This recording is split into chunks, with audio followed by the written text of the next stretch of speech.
In Matthew chapter 5, verse 9, Jesus says, "Blessed are the peacemakers, for they shall be called the children of God." Are you a child of God? You may claim to be a child of God, but are you a peacemaker? Many people today support war. If their country is at war with another country, they immediately support it. Even if they have reservations about it, they still back the troops and support the troops, so to speak. They support the murder of other people.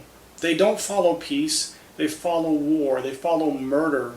They follow vengeance. They follow the opposite of love. They follow hate. As a Christian, you are to love. Jesus says, not only do you love your neighbors as yourself, you love your enemies. He tells us to not resist evil.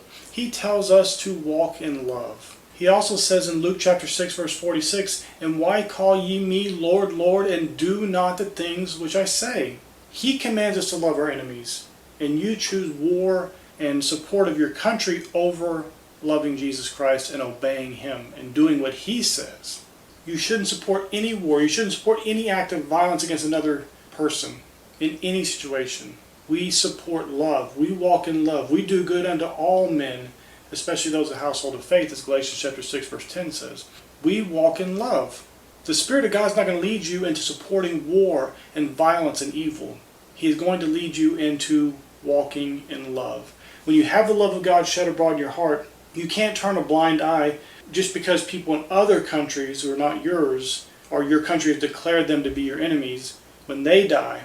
The sad thing is, in many wars, it is not even those who sign up for war, who agree to be in this position of battle, that die. The vast majority of the people who die in wars are civilians.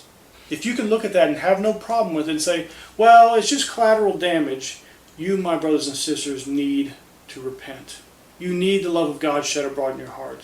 When a family is sitting in another country and they're bombed by your country and they're an innocent family and they are killed, and you can just chalk it up to collateral damage, something's wrong with your heart.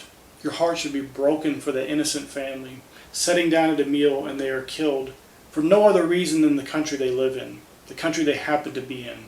They may not support the war. They may not have anything to do with their country. Who has anything to do with their country going to war unless the citizens stand up and cause the war themselves?